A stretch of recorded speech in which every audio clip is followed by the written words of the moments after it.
নমস্কার শ্রোতা বন্ধুরা, গল্প কথার আসরের আজকের অনুষ্ঠানে যোগদানের জন্য আপনাদের অশেষ ধন্যবাদ। আমি রাজীব ঘোষ। শ্রোতা বন্ধুরা, আজকের পাঠ অদৃশ বর্ধনের একটি ছোট গল্প, প্রেতিনী কন্যার কাহিনী।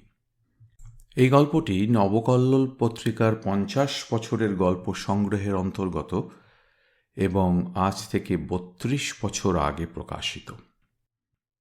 এই গল্পের এক জায়গায় লেখক অদৃশ একটি চরিত্রের জবানিকে উদ্ধৃত করে পাঠকদের কাছে গল্প বলার সময় কিছু ভাষা ব্যবহার করেছেন যা বর্তমান সময়ের পরিবর্তিত মানসিকতাকে আঘাত করতে পারে। শ্রোতাদের মনে হতে পারে যে নারী চরিত্রের বর্ণনা যেভাবে লেখক লিখেছেন তা রুচিসঙ্গত হয়নি। কথক হিসাবে আমাদের কাজ লেখকের লেখাকে সংশোধন নয় বা এড়িয়ে যাওয়াও নয়। যদি বর্তমান সময়ের পরিপ্রেক্ষিতে এই রকম ত্রুটি আরও বহু জায়গায় থাকে, তবে সেই গল্পকে হয়তো নির্বাচন না করাই উচিত এবং সেই সব ক্ষেত্রে আমরা সেই সিদ্ধান্তও নিই। কিন্তু এই গল্পটির ক্ষেত্রে এই রকম আপত্তিকর বাক্যাংশ এক জায়গাতেই আছে বলে, একটি চরিত্রের জবানি বলে এবং গল্পটি নবকল্লোল সম্পাদকদের চোখে অন্যতম শ্রেষ্ঠ গল্প বলে চিহ্নিত হওয়ার জন্যে আমরা এটিকে নির্বাচন করেছি পাঠের জন্যে। আপনাদের সবিনয় জানাই যে এই মতামতের সাথে আমরা একমত নই, আবার খোদার ওপরে খোদগারি করার চেষ্টাও আমাদের নেই। যারা শুনছেন আমার পাঠ, তাদের কাছে যদি আপত্তিকর মনে হয়, অনুগ্রহ করে আপত্তিকর বিশেষণ বা বাক্যাংশকে এড়িয়ে গিয়ে শুনবেন। এটি আমাদেরও মতামত, এই রকম সিদ্ধান্ত কিন্তু অনুগ্রহ করে নেবেন না। সাহিত্যিক অদৃশ বর্ধন অত্যন্ত জনপ্রিয় ছিলেন তার পাঠক মণ্ডলীর মধ্যে। এই সত্যটিও খেয়াল করে রাখবেন কোনো সিদ্ধান্তে পৌঁছবার আগে। এইটুকুই বলার ছিল আমার আজকের পাঠ শুরু করার আগে। তাহলে শুরু করি পাঠ। অদৃশ বর্ধনের গল্প প্রেতিনী কন্যার কাহিনী।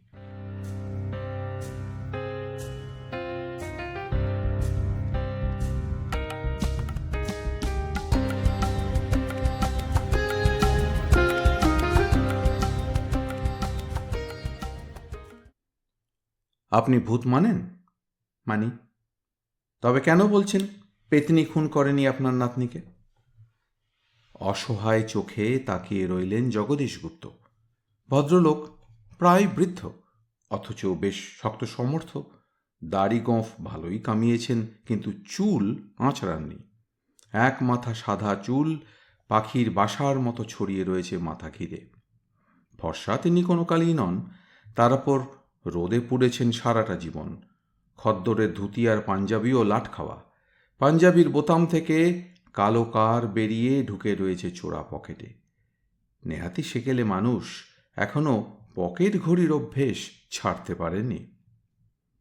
ইন্দ্রনাথ রুদ্রর বসবার ঘরে বসে অনেক অদ্ভুত কাহিনী শুনেছি, অনেক রোমাঞ্চর স্বাদ পেয়েছি, কিন্তু যে কাহিনীটা আজ বলতে বসেছি তা লিখতে গিয়েও আমার গা শিরশির করছে।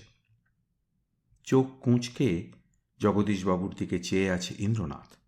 আমি বসেছি ওর পাশে। সকালে এইখানেই আমার আড্ডা। এই আড্ডায় ধূমকেতুর মতো আবির্ভূত হয়েছেন জগদীশগুপ্ত। এসেই জানিয়েছেন তাঁর একমাত্র নাতনিকে পাথর দিয়ে পিটিয়ে মেরেছে একটি পেতনি। তিনি বিপত্নিক, তেল সাবান কারখানার মালিক। স্বদেশি জিনিস প্রচার করার আদর্শ সামনে রেখে ব্যবসা আরম্ভ করেছিলেন।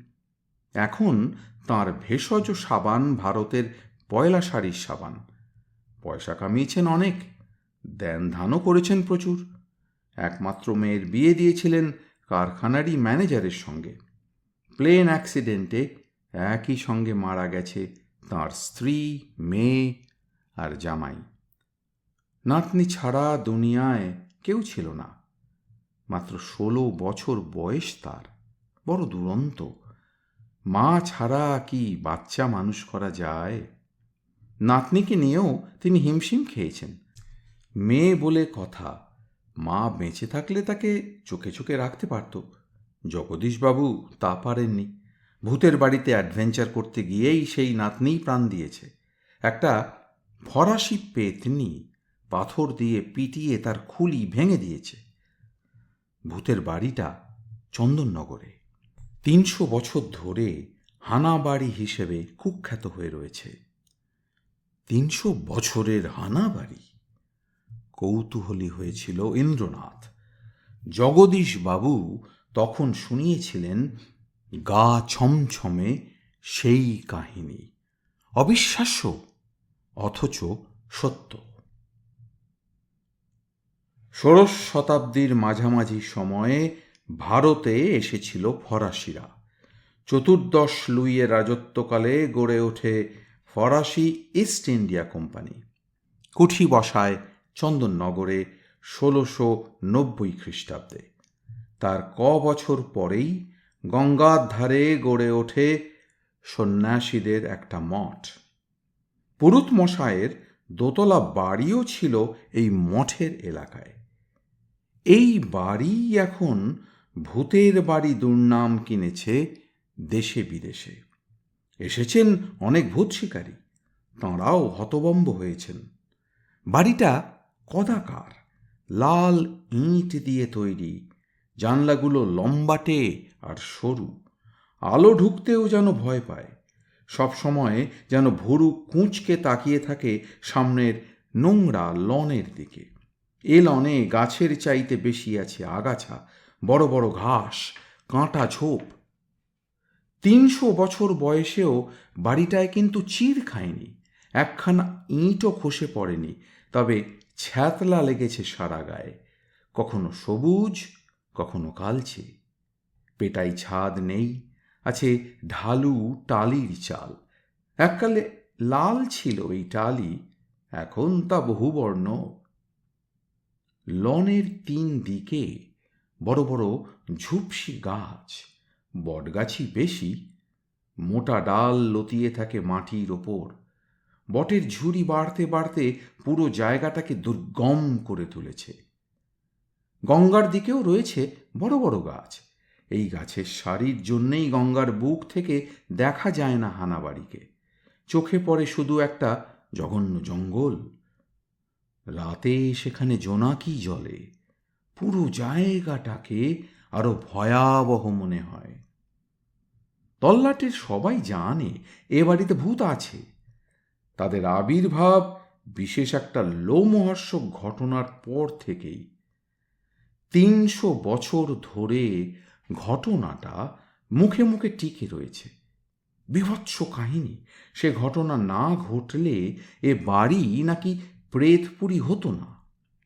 এজন্যে দায়ী ৩০০ বছর আগের ধর্মান্ধ কিছু মানুষ, যাতে তারা ফরাসি, ধর্মে খ্রিস্টান। ভারতের মাটিতে উপনিবেশ টিকিয়ে রাখার জন্যে তাদের অনেকেই ছিল আদিম, বর্বর। তাদের সেই পৈশাচিকতাই নাকি নিঃশব্দ প্রতিবাদ তুলেছে প্রেত লোকে। আজও তাই রক্ত জল করা ঘটনার পর ঘটনা চলেছে এই নির্জন নিকুঞ্জে। মঠে ছিল সন্ন্যাসীদেরও আস্তানা। ফ্রান্সের সবচেয়ে উঁচু পাহাড় মঁ ব্লাঁ, যেখানে ইতালির সঙ্গে সীমান্ত রচনা করেছে, দুর্গম সেই পাহাড়ি অঞ্চলের একটি মেয়ে ছিল এই মঠে। গঙ্গার রূপ দেখত সে সকাল সন্ধে। ১৫,৭৮১ ফুট উঁচু মঁ ব্লাঁর রূপ ভাস্ত চোখের সামনে।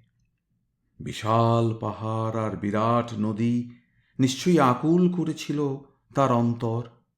বড় বেশি নিঃসঙ্গ মনে হয়েছিল নিজেকে। প্রকৃতির হাতছানি যখন প্রবল হয়ে ওঠে মনের মণিকোঠায়, তখন কিন্তু শিথিল হয়ে পড়ে নিয়মের নিগড়। রূপসী তরুণী একাকিনী এই সন্ন্যাসিনীর অন্তরে প্রেমের তুফান রচিত হয়েছিল তখন থেকেই। মনের দিক থেকে একাকিনী, তাই অন্বেষণ করেছিল মনের মতো দোসর। পেয়েও ছিল মঠেরই এক সন্ন্যাসীকে।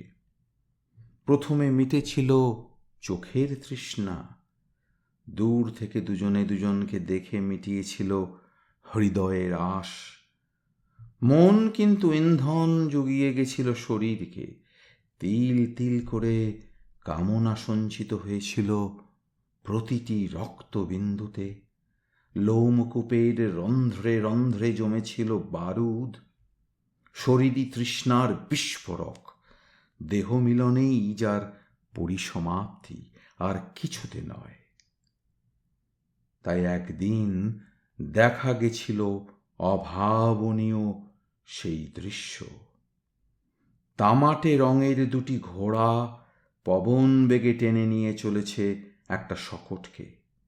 মাথায় ছাদ নেই, লাগাম ধরে বসে আছে তরুণ সন্ন্যাসী। হাওয়ায় উড়ছে তার লম্বা সোনালি চুল। পাশে বসে মুক্তির আনন্দে ঝকমকে চোখে শেষবারের মতো মঠ দেখছে সন্ন্যাসিনী। ফ্রান্সে তাদের একজনের জন্ম ইতালির সীমান্তে, আরেকজনের স্পেনের সীমান্তে। পাহাড় আছে দু জায়গাতেই। গঙ্গা খুঁচিয়ে জাগিয়ে দিয়েছে পাহাড়ের আহ্বানকে। আচমকা মুখ শুকিয়ে গেল মেয়েটির। অশ্ব নীরবে চলতে শেখেনি, বিশেষ করে ছোটবার সময়। যুগল অশ্বের ক্ষুরধ্বনিতে মুখর হয়েছিল নির্জন বন, সেই সঙ্গে চাকার ঘর ঘর আওয়াজ। মঠের মানুষরা তো সচকিত হবেই, তাই তারা বেরিয়ে এসেছে দলে দলে। তাদেরও বাহনের অভাব নেই, ধেয়ে আসছে দুই পালাতককে পাকড়াও করবে বলে। ধরা পড়েছিল ৩০০ বছর আগের সেই রোমিও আর জুলিয়েট। প্রেমের পূত শিখায় জীবন উজ্জ্বলতর করে নেবে ভেবেছিল তারা, কিন্তু তা হলো না। বিচার হয়ে গেল দুজনের, শাস্তি একটাই, মৃত্যু। লনের একটা গাছ থেকে দড়ি ঝুলিয়ে ফাঁসি দেওয়া হলো তরুণ সন্ন্যাসীকে। নির্মমতম মৃত্যুর স্বাদ দেওয়া হলো তরুণীকে। জীবন্ত কবর দেওয়া হলো মঠেরই দেওয়ালে দাঁড়ানো অবস্থায়। সেই মঠ এখন পরিত্যক্ত। ইচ্ছার বিরুদ্ধে যাদেরকে জমালয়ে পাঠানো হয়েছে, সূক্ষ্ম শরীরে আজও তারা টহল দিচ্ছে মঠের সর্বত্র। আজও দেখতে পাওয়া যায় গাছতলা দিয়ে হেঁটে যাচ্ছে বিষণ্ণ বদনা এক নারী মূর্তি।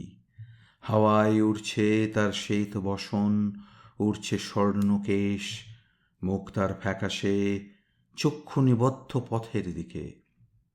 দেখা যায় ঘোড়া দুটিকেও, গায়ের রং তাদের ঘোর তামাটে, বায়ু বেগে উড়িয়ে নিয়ে চলেছে সেকালের শকট। মঠের বাগানেই তার আবির্ভাব ঘটে, আর মিলিয়ে যায় সেখানেই। ১৬ শতক থেকেই নাকি চলছে এই কাণ্ড। ১৭৯৩ খ্রিস্টাব্দে ভারতের সব কটা ফরাসি উপনিবেশ ইংরেজদের অধিকারে চলে যায়। ফিরে পায় ১৮১৫ খ্রিস্টাব্দে ভিয়েনা চুক্তির শর্ত অনুসারে। অশরীরীরা কিন্তু থেকে যায় এই সময়েও।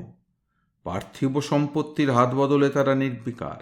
অপার্থিব আকৃতি নিয়ে মঠকে দখলে রেখে দিয়েছে শতাব্দীর পর শতাব্দী ধরে। প্রেত লোকের বাসিন্দাদের সঙ্গে সহাবস্থান সম্ভব হয়নি মঠের মানুষদের। যদিও বিদেহীরা কখনো কারো ক্ষতি করেনি, শুধু বহিঃপ্রকাশ ঘটিয়েছে অতৃপ্ত আকাঙ্ক্ষার। দেখা গেছে দুহাত বাড়িয়ে সাদা পোশাক পরা দুটি মূর্তি পায়ে পায়ে এগোচ্ছে পরস্পরকে বুকে টেনে নেবে বলে, কিন্তু মিলিয়ে যাচ্ছে মুখোমুখি হয়েই। দিনের পর দিন, রাতের পর রাত এ দৃশ্য কি দেখা যায়? চম্পট দিয়েছে মঠের সবাই। বনাকীর্ণ হানাবাড়ি নিয়ে কেউ আর তেমন মাথা ঘামায়নি। বাংলার মানুষ বাঘ আর ভূতের সঙ্গে ঘর করে অভ্যস্ত। সাপ আর মশা তাদের গা সওয়া। সারা পড়ে গেল কিন্তু 1929 খ্রিস্টাব্দে। তখন চন্দননগর ভারতীয় ইউনিয়নের মধ্যে আসেনি, এসেছিল 1954 খ্রিস্টাব্দের নভেম্বর মাসে। ভারতের মাটিতে ফরাসি উপনিবেশ দেখতে ছুটে আসতো সাহেব মেমরা। পণ্ডিচেরি আর কারিকল, মাহে আর ইয়ানাম তাদের বুকে যত না স্পন্দন জাগিয়েছে, তার চেয়ে অনেক বেশি উত্তাল করেছে হুগলি জেলার এই চন্দননগর। কারণ এখানে রয়েছে একটা ভূতের বাড়ি, সত্যি ভূতের বাড়ি। ফরাসি বর্বরতার স্বাক্ষর বহন করে চলেছে বিদেহীরা, কখনো মানুষের চেহারায়, কখনো ঘোড়ার চেহারায়। পর্যটকরা চাঞ্চল্যকর সংবাদটা পৌঁছে দেয় লন্ডন শহরে। লুফে নেয় ডেইলি মিরর দৈনিক পত্রিকা। হেডলাইন দিয়ে ছেপে দেয় চন্দননগরে হানাবাড়ির লোমহর্ষক সমাচার আর 300 বছর আগেকার ফরাসি বর্বরতার মুখরোচক কাহিনী। খবরটা পড়েই লম্ফ দিয়ে ভারতে ছুটে আসেন বিখ্যাত ভূত শিকারী এডগার লুসি। ভূতের বাড়ির খবর পেলেই ভদ্রলোক ছুটে যেতেন। সত্যি ভূত হলে তাদের রিপোর্ট লিখে বই ছেপে ফেলতেন, মিথ্যে ভূত হলে তাদের জালিয়াতি ধরিয়ে দিতেন। ভূত শিকার তাঁর নেশা ছিল, নেশা হয়ে দাঁড়িয়েছিল পেশা। ভূত ধরার কাহিনী কে না পড়তে চায়? বই বিক্রি হতো দেদার, রোজগার হচ্ছিল ভালোই। ব্রিটিশ ভারতে ফরাসি উপনিবেশে কায়াহীনরা গ্যাঁট হয়ে বসে রয়েছে শুনেই তিনি জাহাজের খরচ পকেট থেকে বের করেছিলেন। এসে দেখেছিলেন হানাবাড়ির দুর্নাম ঘোচানোর জন্যে এক পাদ্রী সেখানে বসবাস শুরু করেছেন। নাম তাঁর রেভারেন্ড অ্যান্টনি গোমেজ। স্বামী স্ত্রী থাকেন, বাচ্চা কাচ্চা নেই, বয়ডারও কম। ভূত আছে কি? ঘোড়া ভূত? ভূত শিকারীর প্রশ্নের জবাবে বলেছিলেন পাদ্রী সাহেব, বিলক্ষণ আছে, একটু আদ্রু উপদ্রব করে বটে, কিন্তু অনিষ্ট তো করে না, একসঙ্গে আছি বেশ। এই উপদ্রবগুলো কীরকম? পাদ্রী সাহেব তখন সব লিখে দিয়েছিলেন। সেই লেখা বগলে নিয়ে ভূত শিকারী ফিরেছিলেন লন্ডনে। প্রতিবেদন বেরিয়ে গেছিল ডেইলি মিরর পত্রিকায়। অদ্ভুত কাণ্ড কারখানাগুলো কী ধরনের! তালা ঝুলছে ঘরে বাইরে থেকে, অথচ আলো জ্বলে ওঠে ঘরের মধ্যে। সেই আলো নড়ে চড়ে বেড়ায়। লণ্ঠন নিয়ে কেউ বা কারা যেন ঘরে পায়চারি করছে। পায়চারি করছে, পায়ের আওয়াজ শোনা যায় না? নিশ্চয়ই যায়। পা ঘষ্টানির আওয়াজ, পা যেন চলতে চাইছে না। ক্লান্ত চরণ, তবুও হাঁটতে হচ্ছে পায়ের মালিক বা মালকিনকে। দুলছে লণ্ঠনের আলো। ঘোড়ার গাড়ি সত্যি দেখা গেছে। সচক্ষে দেখেছে বাড়ির ঝি। লনের ওপর দিয়ে ঝড়ের বেগে ছুটে গেছে অশ্ব শকট। তারার আলোয় স্পষ্ট বোঝা গেছে গাড়ি উড়িয়ে নিয়ে যাচ্ছে দুটি ঘোড়া, সওয়ার দুজন পাশাপাশি বসে। দুজনেরই গায়ে সাদা পোশাক।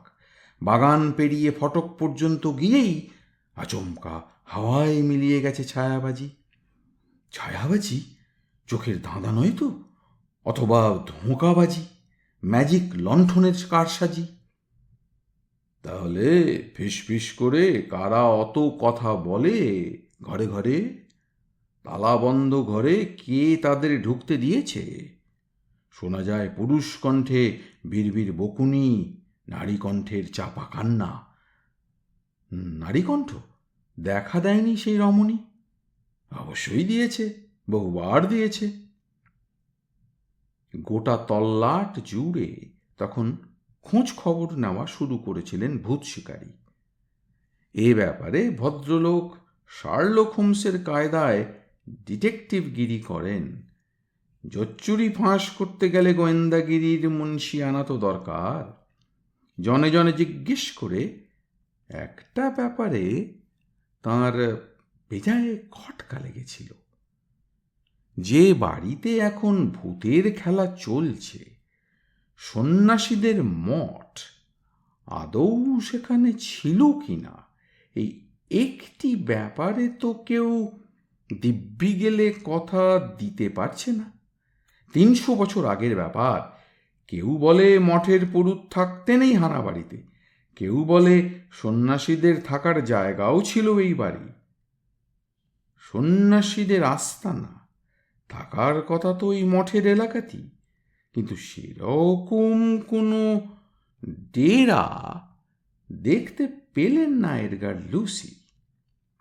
তবে কি সবটাই কপোল কল্পনা, গ্রাম্য উপকথা? সন্ন্যাসিনী প্রেতিনীর সম্ভাবনা তাই উড়িয়ে দিলেন ভূত শিকারী।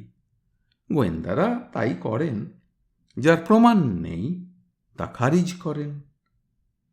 কিন্তু তামাটে ঘোড়ায় টানা সেই গাড়িটাকে তো দেখা গেছে বারবার।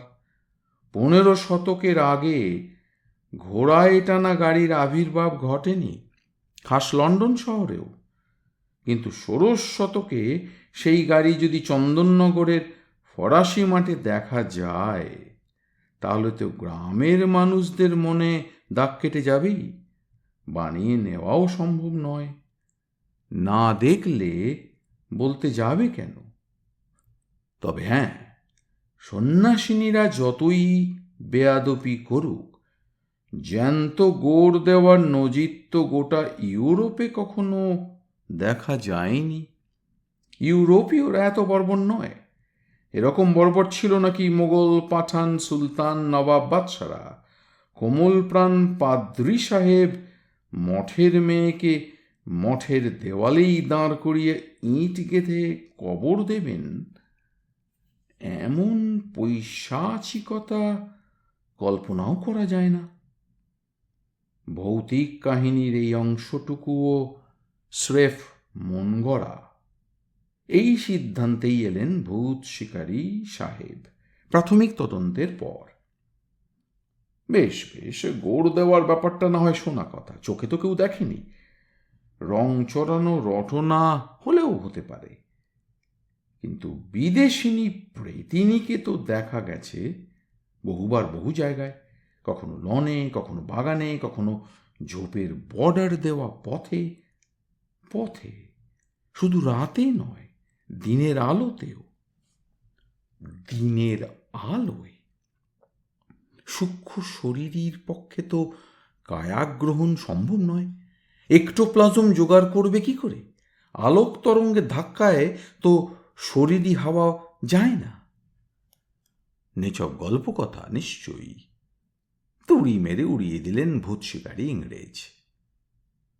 আর তারপরেই শুরু হলো তাঁর প্রত্যক্ষ অভিজ্ঞতা সঞ্চয়। প্রেত লোক যেন এই কদিন তককে তককে ছিল, তাঁর হাস্যকর অনুসন্ধান পর্বের ইতি হওয়ার প্রতীক্ষায় ছিল।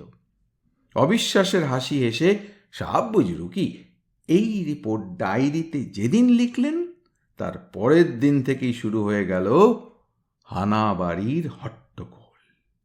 এবার আরও বেশি মাত্রায়, যেন তাঁকে তুমুল অভ্যর্থনা জানাতে কোমর বেঁধে লেগেছে সাহেব ভূতপেতনীরা। হাজার হোক একই মহাদেশের মানুষ তো, এত দূর থেকে এত পয়সা খরচ করে এসে খালি হাতে ফিরে যাবেন? গেঁইয়াদের গল্প, এই রকম একটা শিরোনামও লিখেছিলেন লুসি সাহেব তাঁর ডায়েরিতে। লিখেছেন রাত্রে ঘুমোতে যাওয়ার আগে। সকালে উঠে নাস্তা সেরে ফের কলম বুলোতে গেছিলেন ডায়েরিতে। চক্ষু স্থির হয়েছে তখনই। গেঁইয়াদের গল্প, এই হেডলাইনটাই নেই। ডায়েরির যেখানে লিখেছিলেন সেখানটা বিলকুল সাদা, কশ্চিন কালেও যেন সেখানে কলমের আঁচড় পড়েনি। ম্যাজিক কালি দিয়ে লিখলেও তো নিব চেপে বসার দাগটা থাকবে, তাও নেই। ম্যাজিক কালির প্রশ্ন অবশ্য ওঠে না। একই দোয়াতের কালি দিয়ে বাকি অংশটা লিখেছেন, তা যেমন তেমনই রয়েছে। নেই শুধু গেঁইয়াদের গল্প শিরোনামটা। তাজ্জব কাণ্ড! গালে হাত দিয়ে বসে রইলেন ভূত শিকারী ইংরেজ। কায়াহীন বড় রসিক তো, হেডলাইনটাকেই উড়িয়ে দিয়েছে। উপদ্রব শুরু হলো সেই দিনই সন্ধে থেকে। উপদ্রবের পর উপদ্রব। উৎসব শুরু হয়ে গেছে যেন অতি প্রাকৃত দুনিয়ায়। অসম্ভব কাণ্ড ঘটাতে লেগেছে কোমর বেঁধে। দোতলার ঘরে বসেছিলেন ভূত শিকারী। বড় ঘর, এক কথায় হল ঘর, আড্ডা মারবার জন্যে তৈরি। খানদানি সাহেব বাড়ি আর জমিদার বাড়িতে এই ধরনের বড় বড় ঘর দেখা যায়। বিলাসী জমিদার বাবুরা নাচ ঘর বানাতে নেই কায়দায়। গোটা ঘর মোড়া থাকতো দামি কাশ্মীরি কার্পেটে। সেসব দিন গেছে। চন্দননগরের এই ফরাসি যাজক বোধহয় সেই বাবু আনির রেশ টেনে আনতে চেয়েছিলেন বিশাল এই ঘরখানায়। গাঁয়ের লোকদের মুখে কানা ঘুষোয় অনেক গল্প কথাও শুনে এসেছেন ভূত শিকারী। ষোড়শ শতকের পাদ্রির কিঞ্চিত নারী ঘটিত দোষ ছিল। মঠের মেয়েদের মাঝে মাঝে এই ঘরে নিয়ে আসতেন। যে মেয়েটি অশরীরী হয়ে আজও টহল দিয়ে বেড়াচ্ছে, তাকেও কবজা করতে চেয়েছিলেন। রূপে এসেছিল তিলোত্তমা, স্বভাবে সরস্বতী। যাজকের কামনার ইন্ধন জোগাতে তার মন চায়নি, প্রেমের আগুনেই পুড়ে মরেছে। মঠেরই সন্ন্যাসীকে নিয়ে চম্পট দেওয়ার চেষ্টার শাস্তি হয়েছে ভয়াবহ। কুটিল পাদ্রী একটা দৃষ্টান্ত খাড়া করতে চেয়েছিলেন, ভবিষ্যতে কেউ যেন তাঁর ইচ্ছার বিরুদ্ধে যাওয়ার দুঃসাহস না দেখায়। বিরাট এই ঘরেই রেভারেন্ড অ্যান্টনি গোমেজের সঙ্গে বসেছিলেন এডগার লুসি। ছিল মায়া গোমেজ, রেভারেন্ডের 7 পাকে বাঁধা বউ। হিন্দু মতে বিয়ে। মায়া চন্দননগরের সুবর্ণবণিক সম্প্রদায়ের মেয়ে। ভয়ানক রূপসী, রং যেন ফেটে পড়ছে, চোখে যেন বিদ্যুৎ চলছে। রেগে গেলে মনে হয় মা দুর্গা মহিষমর্দিনীর ভূমিকায় অবতীর্ণা হতে চলেছেন। মায়া বিদুষী মেয়ে, সুবর্ণবণিক মেয়েদের মতো লবঙ্গলতিকা নয়। পড়াশোনা শেষ করেছিল কনভেন্টে। তারপর রেভারেন্ডের টান টান বপু, মিষ্টি মিষ্টি হাসি আর চোখা চোখা বুলি শুনে তাঁকেই বিয়ে করে ফেলে। 7 গেঁইয়া নিষেধের তোয়াক্কা রাখেনি। লুসির সঙ্গে খোশ গল্প চালিয়ে যাচ্ছে এই মায়া। ঘরে জ্বলছে তেলের প্রদীপ আর মোমবাতি। 1929 সালেও এই হানাবাড়িতে বিদ্যুতের লাইন আনাননি রেভারেন্ড। মায়াই আনতে দেয়নি। বাড়িটার সাবেকি আনা তাহলে যে গোল্লায় যাবে। এ বাড়িতে থাকার মাধুর্যই যে নিষ্প্রদীপের রোমাঞ্চ। বোগাস বলেছিলেন লুসি। এই রকম একটা বুড়ো বাড়ি আর বাগানকে যদি আলো অন্ধকারের ছায়া মায়া দিয়ে ঘিরে রাখা হয়, তাহলে গা ছমছম করবে আপনা হতেই। বিদেহিনীকে কষ্ট করে প্রেত লোক থেকে জার্নি করতে হবে না। কথাটা সবে বলেছেন লুসি সাহেব, বলেই হো হো করে অবশ্য হেসেছিলেন। এমন সময় ঘটল সেই কাণ্ড। পেল্লায় একটা সামাদান হেলে দুলে বাতাসে ভাসতে ভাসতে দরজা দিয়ে ঢুকলো ঘরে। দেখেই আতীক্ষ্ণ চিৎকার করে উঠেছিল বেনের মেয়ে মায়া। এ কি ম্যাডাম, আমার বাবার দেওয়া বিয়ের জিনিস, এই নিয়ে কি আর কি? সামাদানটা বিলকুল বেলজিয়ান কাচ দিয়ে তৈরি। লম্বা স্ট্যান্ডের ওপর 5খানা মোমবাতি বসানো যায়। চিলেকোঠার ঘরে ঠাকুর ঘর বানিয়ে মায়া এই দীপাধার রেখে দিয়েছিল সেখানে, বিলিতি পন্থায় পঞ্চপ্রদীপের আরতি করবার জন্যে। আশ্চর্য সুন্দর গুরুভার সেই বাতিদানি বাতাসে ভেসে এসে ঢুকল হলঘরে। দমাস করে আছড়ে পড়ল লুসির পায়ের কাছে। বলা বাহুল্য, ওই রকম একটা আছাড় খাওয়ার পর কাছের সমাধান আর আস্ত থাকতে পারে না, খানখান হবেই। প্রায় ডুকরে কেঁদে উঠেছিল মায়ামল্লিক থুরি গোমেজ। তড়াক করে শটান দাঁড়িয়ে উঠেছিলেন ভূত শিকারী ইংরেজ মহাশয়। এসব ভেলকি তিনি অনেক দেখেছেন। কিছু ভূত অবশ্য বিশেষ সেই ক্ষমতার অধিকারী হয় বটে, কিন্তু চন্দননগরের মতো নেটিভ জায়গায় এহেন ভৌতিক ক্রীড়া আশা করা যায় না।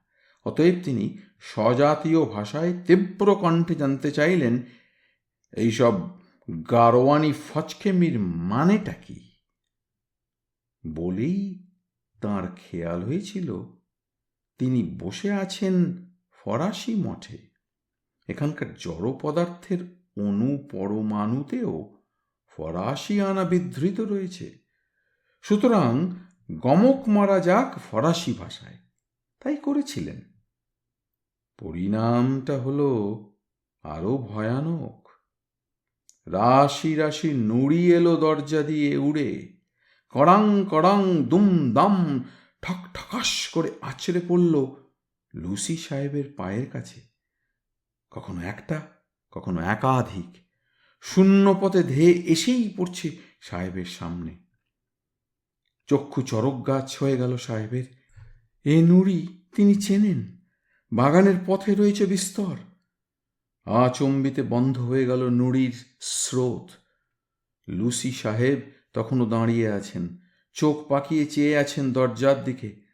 লম্বায় তিনি প্রায় 6.5 ফুট, বাঁশের মতো শক্ত সিধে শির দাঁড়া, লম্বা নাকের নিচে গোঁফ জোড়া ঝোপের মতো এলোমেলো করে রাখেন ইচ্ছে করে, বুজুর্গরা দেখলেই যাতে ভয় পায়। সেই গোঁফ এখন খাড়া হবার উপক্রম হলো বিদেহীদের পরবর্তী বিটলেমি দেখে। বাগানের কুয়োর ধারে পড়ে থাকা বিস্তর ভাঙা ইঁট আর পাথর, বেশ কয়েকটা আদলা নিশ্চয়ই সাড়া দিয়েছে কায়াহীনদের আহ্বানে। শ্যাওলা মাখা নোংরা আদলাগুলো সগৌরবে দরজা দিয়ে ধেয়ে এসে দমাদম করে আছড়ে পড়ল সাহেবের পদতলে। বাকরহিত হয়ে গেছেন এখন তিনজনেই। সাহেব প্রত্যক্ষ করছেন অবিশ্বাস্য দৃশ্য। রেভারেন্ড গোমেজ এবং তদীয় স্ত্রী অবলোকন করছেন শিষ্ট ভূত প্রেতের অশিষ্ট আচরণ। তাঁরা বিলক্ষণ বিক্ষুব্ধ। অতিথি আপ্যায়নে এহেন ত্রুটি বরদাস্ত করা যায় না। কিন্তু ভূত প্রেতের দল কি সহসা ক্ষিপ্ত হয়েছে? মস্তিষ্ক কি তাদের উত্তপ্ত হয়েছে? এত কাণ্ডের পরেও তাদের কি ক্ষমা দেওয়া উচিত ছিল না? ঢের হয়েছে এই বলে রঙ্গ বন্ধ করা কি উচিত ছিল না? তা না করে তারা এবার গাছের শুকনো পাতা বাগান থেকে এনে উড়িয়ে দিয়েছে ঘরময়। ঘরে হাওয়া নেই, শীতের সন্ধে, জানলা বন্ধ, অথচ যেন হাওয়া ঘূর্ণিপাক রচনা করে চলেছে বিশাল হলঘরে। ঘুরে ঘুরে নাচের ছন্দে উড়ছে ঝরা পাতার দল। ক্লাইম্যাক্সটা ঘটল তারপরেই। নাটকীয় সেন্স না থাকলে এরকম চরম কাণ্ড ঘটানো যায় না। ঢং ঢং ঢং ঢং করে বেজে উঠল একতলার দরজা ঘণ্টা। সাহেবই বাড়ির সব হালচালই বজায় রেখেছিল বেনের মেয়ে মায়া। সদর দরজায় অতিথি ঘণ্টা বাজালে অদ্ভুত আভিজাত্যে বাড়ি গম গম করে ওঠে। সেই ঘণ্টাই এখন বাজছে অশরীরীদের হাতে। মাংসহীন অস্থিহীন করপল্লবে ঘণ্টার দড়ি ধরে বোধহয় ফরাসিনী প্রেতিনী হ্যাঁচকা টান মারতে মারতে নাটকীয়ভাবে জানান দিয়ে যাচ্ছে তার অস্তিত্বের। আমি আছি, আমরা আছি, ও সাহেব লিখে রাখো, আমরা ছিলাম, আছি, থাকব। এই জাতীয় বেল্লিকপনা কোনো সাহেব ভদ্রলোক সইতে পারে? সকালে উঠে খটকা লেগেছিল ডায়েরির পাতা থেকে হেডলাইন অদৃশ্য হওয়া দেখে। সন্ধে হতেই হানা দিল অদৃশ্য কারিগররা। এইভাবে সেই রাতেই তন্ন তন্ন করে অভিযান চালালেন লুসি সাহেব। নিচের দরজা বন্ধ ছিল ভেতর থেকে। নেমে গিয়ে দেখলেন বন্ধ রয়েছে তখনও। ঝি চাকররা কেউ রাত কাটায় না এ বাড়িতে, হাজার বকশিস দিলেও। বাড়িখানাও এককালে মঠ বাড়ি ছিল বলে এমন কায়দায় নির্মিত যে সদর দরজা বন্ধ হয়ে গেলে বাড়িতে প্রবেশের আর কোনো পথ থাকে না। তা সত্ত্বেও বাগানের পাথর আর নুড়ি, কুয়োর ইঁট আর পাথর, গাছতলার ঝরা পাতা, তারা বোধহয় ঝুড়ি ভর্তি করে দেওয়ালের মধ্যে দিয়ে কি এক অলৌকিক পন্থায় পাচার করেছে বাড়ির ভেতরে। তদন্ত সম্পন্ন হলো রাতেই। আর কোনো নাটক দেখায়নি বিদেহীরা। বোধহয় সারা রাত হেসেই কুটিপাটি হয়েছে। পরের দিন পিঠ টান দিলেন এডগার লুসি। খিদিরপুরে গিয়ে জাহাজে চেপে লন্ডনে পৌঁছেই লম্বা কাহিনী ছাপিয়ে দিলেন ডেইলি মিরর কাগজে। হই হই পড়ে গেল গোটা কন্টিনেন্টে এবং এই উপমহাদেশেও। ভূত শিকারীর বিশ্বাস জেগেছে যে হানাবাড়িতে রাত্রিবাস করে সে বাড়ি তো একবার দেখে আসা দরকার। হুজুগে মানুষের অভাব কোনো দেশেই নেই। আর বিলেত আমেরিকার মানুষ দলে দলে তো এলো ভারতের নানান অঞ্চলের মানুষও। বেশি এলো কলকাতার মানুষ, হুজুগের চাটনি ছাড়া যাদের ভাতই হজম হয় না। ফলে জীবন দুর্বিষহ হয়ে দাঁড়ালো মায়া আর রেভারেন্ডের। নির্জনে রোমান্স আর রোমাঞ্চর ডাবল লাভের আশাতেই ঘর বেঁধেছিলেন তাঁরা এই পোড়ো বাড়িতে। দিনগুলো যাচ্ছিল ভালোই। সূক্ষ্ম শরীরীরা ঈর্ষায় জ্বলে গেলেও স্থূল শরীরী দুজনের পাকা ধানে মই দেয়নি এতদিন, এখনও দিল না। তবুও বাড়ি ছেড়ে সরে পড়তে হলো গোমেজ দম্পতিকে। ভূতের উৎপাতে নয়, দর্শনার্থীদের উপদ্রবে। দিবারাত্রি খালি লোক আর লোক, বাগানে লোক, বাগানের বাইরে লোক, ঘরে লোক। ঘণ্টা বাজছে যখন তখন পিল পিল করে আসছে উৎসুক মানুষ। চন্দননগরের সস্তা সুপেয় পানীয় পান করছে আর ডং ডং করে ঘণ্টা বাজিয়ে দেখছে বিদেহীদের হাতে কতখানি শক্তি থাকলে তবে এই ভারী পেতলের ঘণ্টায় কণ্ঠা নাড়ানো যায়। তাই পালিয়ে গেলেন রেভারেন্ড দম্পতি। লুসি সাহেব যেদিন কাষ্ঠ হেসে বিদায় নিলেন, ফটকের কাছে দাঁড়িয়ে বাড়ির দিকে মুখ ফিরিয়ে বিদেহীদের উদ্দেশ্যে টাটা অ রিভার অ্যাডিউ বলে গেলেন, তার 1 মাস পরেই ছলছল চোখে মায়াও খ্রিস্টান স্বামীর হাত ধরে চলে এলো শ্রীরামপুরে। তারপর কেটে গেছে 18টা মাস। পরিত্যক্ত থেকেছে পুরো বাড়ি। 1931 নভেম্বরে আরেক কাঠ গোয়ার রেভারেন্ডের ইচ্ছে হলো ওই বাড়িতে থাকবেন। বিলিতি শিক্ষার একটু ছোঁয়া পেলেই দেশীয় বিশ্বাসগুলোকে কুসংস্কারের বাতি জ্বালিয়ে ছাই করে দেওয়ার মহান উদ্দেশ্য প্রজ্বলিত তখন অনেক মহাশয় ব্যক্তির মধ্যে। রেভারেন্ড রামকানাই বিশ্বাস তার ব্যতিক্রম নন। ইনিও এলেন তাঁর বাঁজা বাঙালি বউকে নিয়ে। সন্তান টন্তান না হলে মেয়েদের মাথায় বোধহয় ছিট গজায়, সব কিছুর মধ্যেই বাতিক দেখা যায়। বাঁজা বউটির নাম ময়নামতি, খাসা নাম। রামকানাই এই নাম দেখে আর শ্যাম অঙ্গ দেখে ময়নামতিকে সহধর্মিণী বানিয়ে নিয়েছিলেন। তারপর বুক ফুলিয়ে একদিন উঠে এলেন পুরো বাড়িতে। বুক চুপসে গেল দুদিনেই। অপদেবতারা মানুষের অহংকার দুচক্ষে দেখতে পারে না।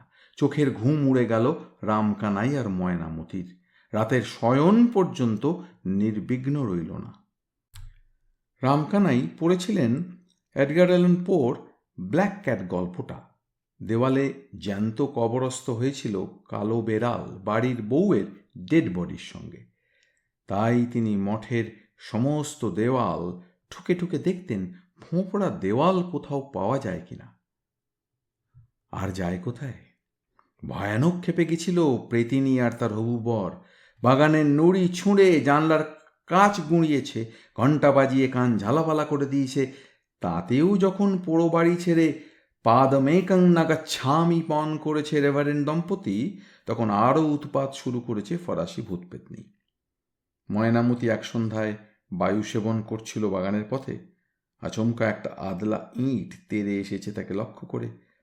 অদৃশ্য হাতে ইঁটের আবির্ভাব ঘটেছে দেখে বুদ্ধিমতী ময়নামতি পিছু ফিরেই দৌড়েছিল সদর দরজার দিকে। বেরসিক বিদেহী তখন সেই ইঁট আছড়ে মেরেছে তার পিঠে। বউয়ের গায়ে হাত! রেগে লাল হয়েছিলেন রেভারেন্ড রামকানাই। চিঠি লিখেছিলেন এডগার লুসিকে। এই 18 মাস চন্দননগরের ওই পোড়ো বাড়ির নামও মুখে আনেননি ভূত শিকারী।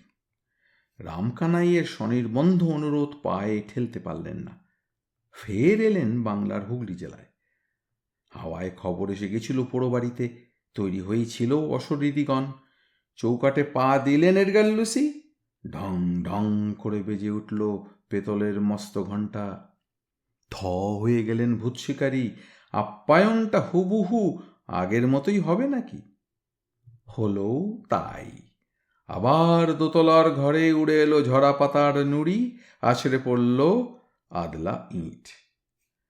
ভাবনায় পড়লেন ভূত শিকারী। এবাড়ির ভূতপেত্নী তাকে বন্ধু হিসেবে দেখছে না শত্রু হিসেবে চোখে চোখে রেখেছে আঁচ করতে পারলেন না। তবে ক্ষণে ক্ষণে রোমাঞ্চিত হতে লাগলো তাঁর উস্কো খুস্কো গুম্ফ। উঠে গিয়ে টেনে দরজা বন্ধ করে দিলেন, তুলে দিলেন ছিটকিনি। তাঁর চোখের সামনেই খট করে নেমে এলো ছিটকিনি। ফট করে 2 হাত হলো দরজা। চোয়াল ঝুলে পড়েছিল সাহেবের।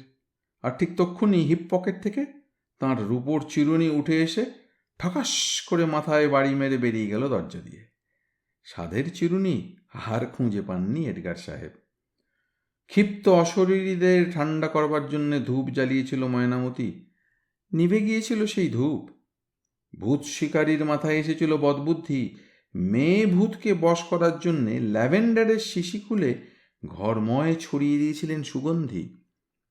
দক্ষিণ ফ্রান্সের হালকা সুবাস কিন্তু পাগল করে দিয়েছিল ফরাসি ভূতপেত্নী দুজনকেই। মুহুর্মুহু বেজে গেছিল পেতলের ঘণ্টা। দেওয়াল থেকে আছড়ে আছড়ে পড়েছিল ছবির পর ছবি। 3 দিনের বেশি হানাবাড়িতে থাকতে পারেননি এডগার সাহেব। আগে যা হয়নি এবার তা হয়েছে। ইঁট আর পাথর ছোঁড়া হয়েছে তাঁকে টিপ করে, বুকে আর পিঠে। 3 দিন পর শটান বিলেতে ফিরে গেলেন ভূত শিকারী। লিখলেন ইন্ডিয়ার সবচেয়ে কুখ্যাত হানাবাড়ি নামে একখানা বই। সেই বই ছেপে বেরুতে বেরুতে গেল একটা বছর। এই 1 বছর কিন্তু হানাবাড়িতেই থেকেছেন রেভারেন্ড রামকানাই এবং তাঁর ভার্যা। লিপিবদ্ধ করেছেন প্রায় 2000 অলৌকিক ঘটনা। তার মধ্যে আছে শূন্য থেকে মদের বোতলের আবির্ভাব, চেয়ারে আছড়ে পড়ে গুঁড়িয়ে যাওয়া, অবশ্যই তা চন্দননগরের বিখ্যাত শরাব। সাদা দেওয়ালে অদৃশ্য হাতে লিখন, একটাই নাম বারবার লেখা হয়েছে দেওয়ালে, মেরিয়ানা, সেই নাম। রামকানাই প্রতিটি ঘটনা চিঠি লিখে জানিয়েছিলেন এডগার লুসিকে। বইতে ঠাঁই পেয়েছিল সমস্ত ঘটনা। বইটা বেরিয়ে যাওয়ার পর বাড়িময় যেন তাণ্ডব নৃত্য আরম্ভ হয়ে গিয়েছিল। ময়নামতির সাধের কাচের বাসনপত্র যখন চুরমার হতে লাগলো, গয়নার বাক্স আলমারি থেকে উধাও হয়ে পড়ে রইল লনে, তখন স্বামী স্ত্রী লম্বা দিলেন বাড়ি ছেড়ে। জগদীশ গুপ্তর একটা হাস্যকর মুদ্রা দোষ আছে। তিনি তোতলা নন, কিন্তু কথা শুরু করার আগে প্রথম অক্ষরটা জোর দিয়ে বার কয়েক উচ্চারণ করেন। দীর্ঘ কাহিনী তিনি নিবেদন করলেন এইভাবেই। বলার ভঙ্গিমা অতিশয় বিরক্তিকর, কিন্তু কাহিনীর প্রমাদে উৎকর্ণ হয়ে রইলাম। তিনি স্তব্ধ হতেই ইন্দ্রনাথ বললে, বুঝলাম, পার্থিব পন্থায় আপনার নাতনি খুন হয়েছে, পেতনি করেনি। তো এই বিশ্বাসটা কেন আপনার মাথায় এসেছে তার জবাব পেলাম। কেন বলুন তো? ফরাসি ভূতপেতনি ভয় দেখিয়েছে পাথর ছুঁড়ে, মেরে ফেলেনি কখনো, বড় অনিষ্ট করেনি। ঠিক ধরছেন। তবে কেন নাতনির খুলি গুঁড়িয়ে গেল? মানুষের হাতে গুঁড়িয়েছে? হ্যাঁ, একাই গিয়েছিল। আরে সেটা আপনি বের করুন। একা যাওয়ার মেয়ে সে নয়। গাদা গাদা ছেলে বন্ধু। শাড়ি কখনো পরেনি, জিন্স আর শার্ট। ক্যারাটে জানতো, ফায়ার আর্মসে দারুণ ইন্টারেস্ট, চালাতেও জানতো। গুলি ফসকায়নি, নীতিবোধ কম। কি বলছি বুঝছেন নিশ্চয়ই। আরে দাদু হয়ে আর কি বলবো। আমি স্বদেশী করেছি, দেশ সেবা করেছি, জীবনে আদর্শ রেখে এতগুলো বছর কাটালাম। এসব আমার ভালো লাগে না। মা নেই, বাবা নেই, আমি আর কত দিক দেখব? বুঝিস। তো ভূতের বাড়ির খবরটা পেল কি করে? জগদীশ গুপ্ত তখন তাঁর ব্যাগের চেন টানলেন, একটা বই বের করলেন, ইন্দ্রনাথের হাতে গছিয়ে দিয়ে বললেন, এই বই পড়ে। বইটার নাম the most haunted house in India. লেখকের নাম এডগার লুসি। চোখ তুলে বললে ইন্দ্রনাথ, পুস্তনিতে তো দেখছি আপনার নাম লেখা রয়েছে। আমারই বই, এসব ব্যাপার মানি বলেই কিনি। ময়না যে এই পড়ে দৌড়বে তা ভাবিনি। ময়না? আপনার নাতনিরও নাম ময়না? ময়নামতি। ওর মায়ের নাম ছিল ইন্দুমতি, তার মায়ের নাম বিন্দুমতি, মানে আমার স্ত্রী। চুপ করে রইল ইন্দ্রনাথ, ভাবছে। বললে, বইখানা আমার কাছে থাক। আপনার নাম, ঠিকানা আর ফোন নাম্বারটা দিয়ে যান। ঘণ্টাখানেক লাগলো বাগবাজারে পৌঁছতে। ইন্দ্রনাথ আমাকে ল্যাজে বেঁধে নিয়ে গেল। মান্ধাতার আমলের দোতলা বাড়ি, সিঁড়ি সরু, শটান উঠে গেল। চাতালে দাঁড়িয়ে তিন দিকের তিনটে দরজার একটার কড়া নেড়ে বললে, ভূতনাথবাবু জেগে আছেন নাকি ঘুমোচ্ছেন? কর্কশ খিটখিটে বুড়োটে জবাব ভেসে এলো ভেতর থেকে, আবার কে আপদ এলো? ও মুখ্যদা বলে রে, ঘুমোচ্ছি। দরজা ঠেলতেই খুলে গেল। ভেতরে পা দিল ইন্দ্রনাথ। আঠার মতো পেছনে লেগে আছি আমি। টোকেই বলল, মানুষ বিপদে পড়লেই আপনার কাছে আসে, আপদ হব কেন?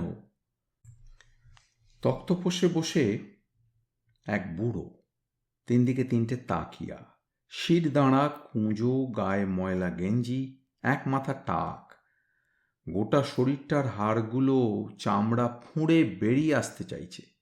কোনো মানুষ যে এত রোগা আর কঙ্কালসার হয় না দেখলে বিশ্বাস করতাম না।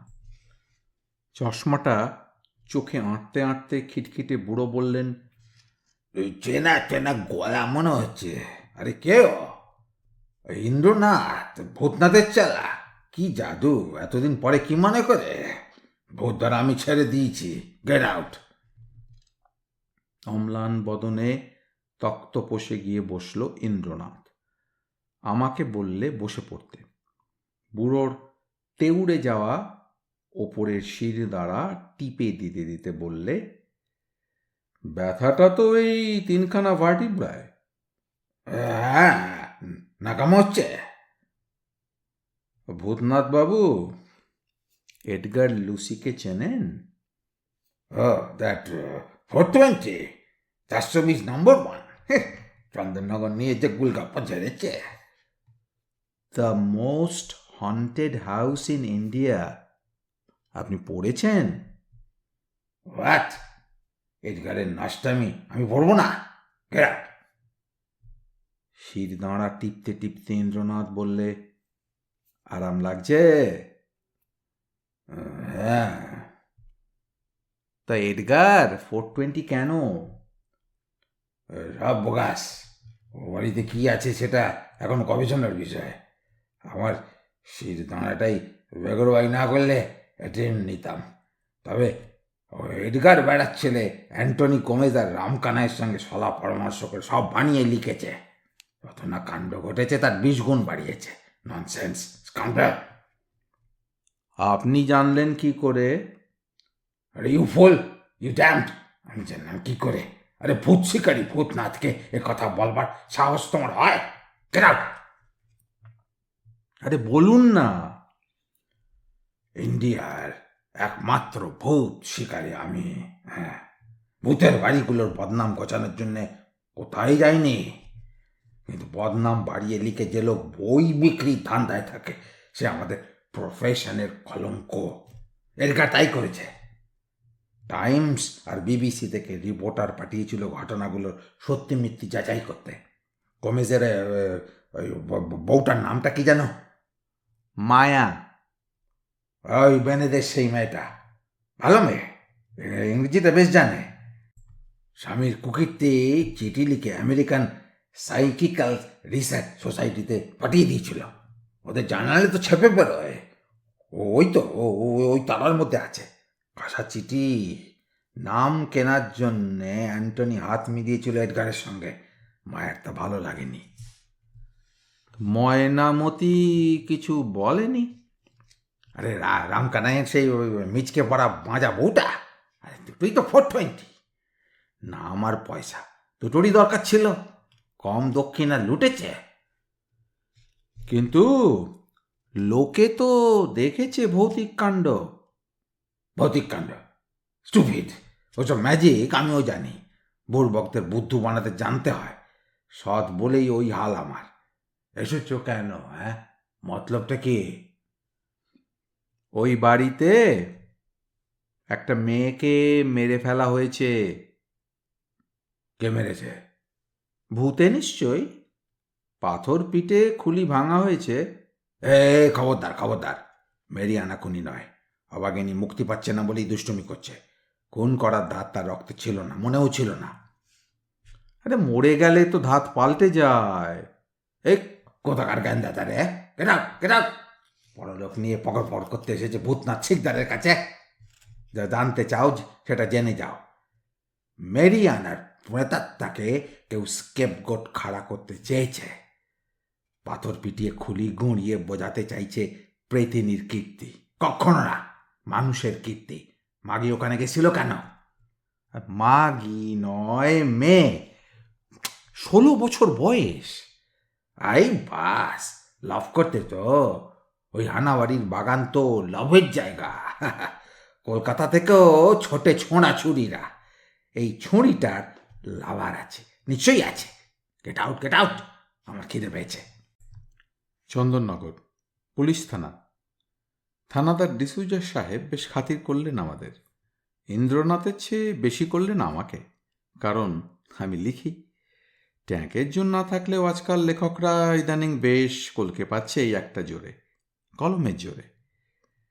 অ্যালকাথিনের একটা প্যাকেট ইন্দ্রনাথের সামনে রেখে তিনি বললেন, গল্পের গোয়েন্দা আমি নই, হলে তুচ্ছ এই জিনিসটা নিয়ে মাথা ঘামাতাম।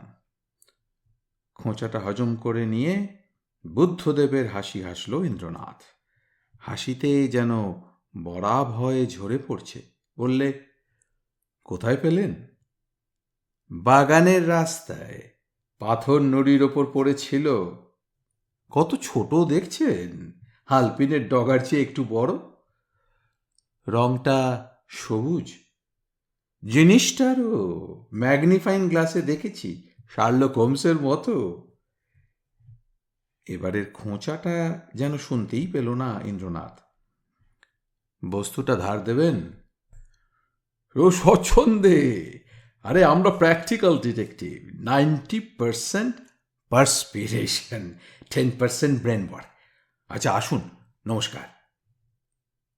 জগদীশ গুপ্ত সত্যি আদর্শবান পুরুষ। এত বড় শিল্পপতি, অথচ 3 তলা বাড়িটাকে বানিয়েছেন মধ্যবিত্তের মতো। দোতলার বৈঠকখানা ঘরে বসে তিনি বললেন, আপনাকে তো বলেইছি ময়নার নীতির বালাই ছিল না। দেদার ছেলে বন্ধু। মেয়ে বন্ধু কম। বিশেষ কারো নাম? রিসিভারের দিকে হাত বাড়ালেন জগদীশবাবু।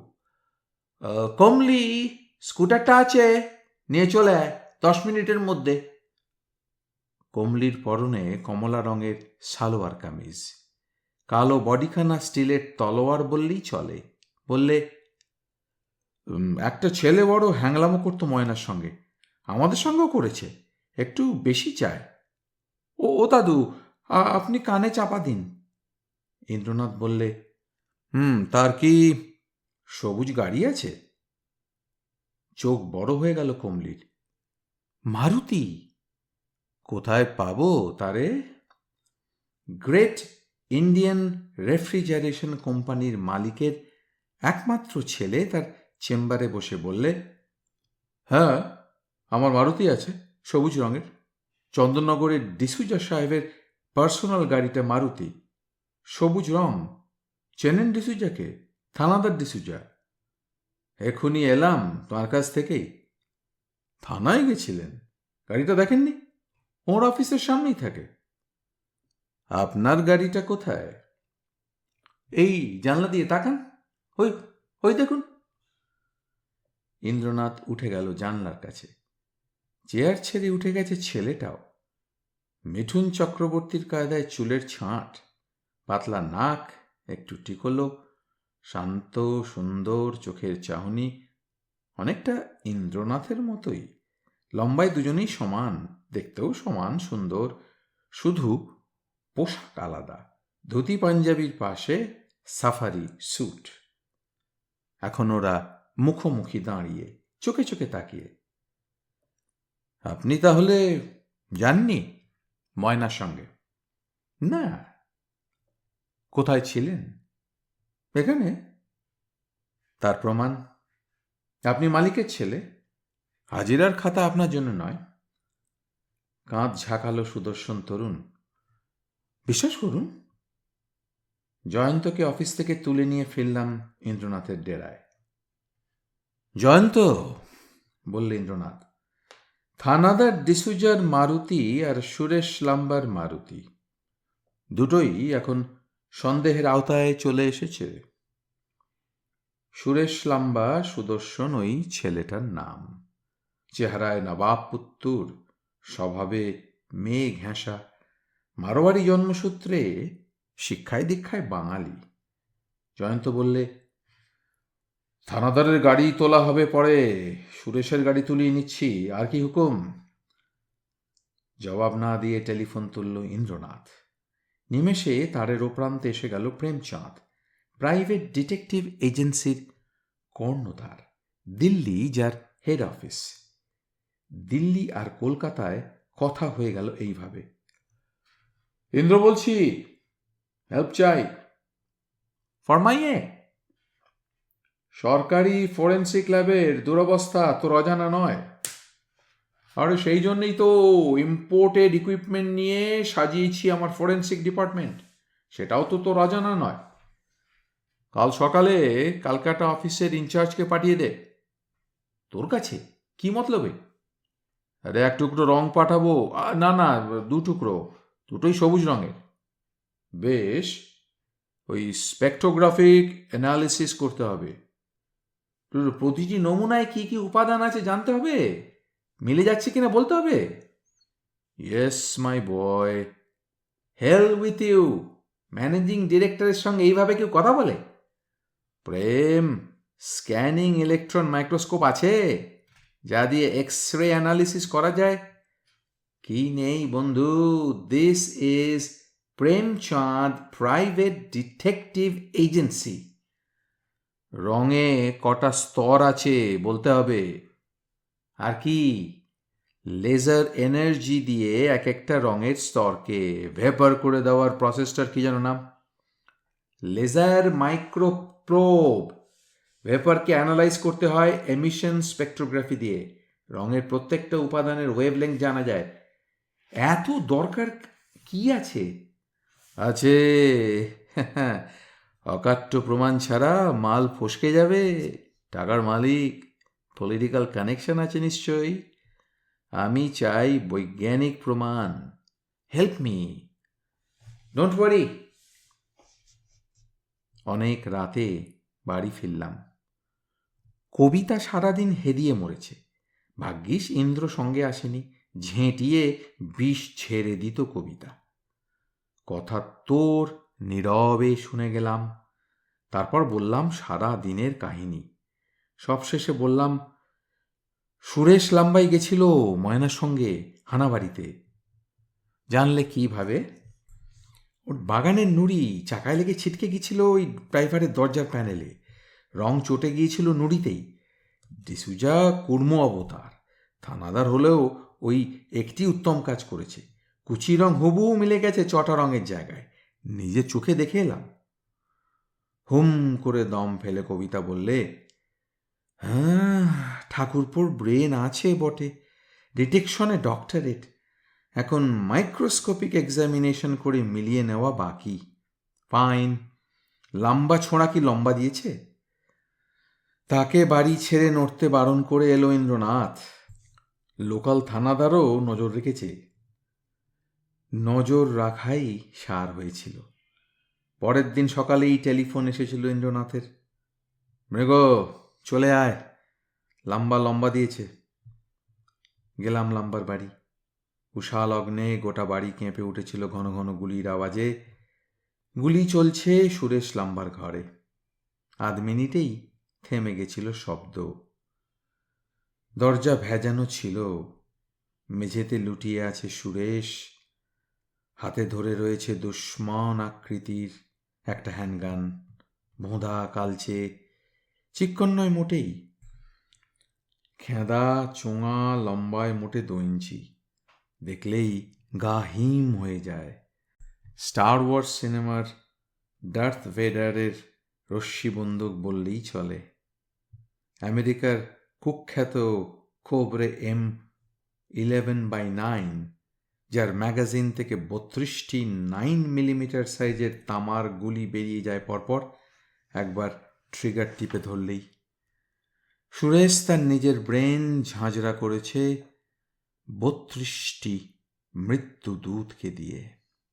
তার আগে লিখে গেছে ছোট্ট চিঠি, পরিষ্কার বাংলায়। আমার অপরাধ, আমি মারোয়ারির ছেলে। ময়নাকে এত ভালোবেসেও তার মন পেলাম না। ও আমাকে চায়নি, চেয়েছিল আমার কোবড়েকে। হানাবাড়িতে গেছিল কোবড়ের শক্তি যাচাই করতে। খালি করেছিল ম্যাগাজিন, তারপর সঙ্গে নিয়ে যেতে চেয়েছিল। আমি দিইনি। কেড়ে নিতে গেছিল, পারেনি। ক্যারাটে চপ মেরেছিল আমার কণ্ঠা টিপ করে। আমি 3rd গ্রেড ব্ল্যাক বেল্ট, ও নয়। ঘুরে গিয়ে বেঁচে গেছিলাম। হাতের কোবড়েও ঘুরে গিয়ে ওর মাথায় মেরেছিল, ভীষণ ভারী।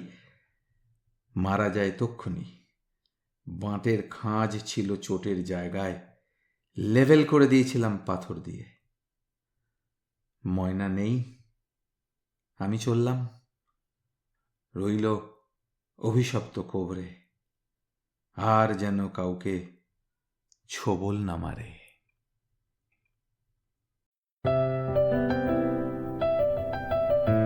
আপনাদের মতামত আমাদের জানাতে ভুলবেন না কিন্তু শ্রোতা বন্ধুরা। আমাদের ওয়েবসাইট গল্পকথার আসর .org, GOLPOKOTHARASOR.org।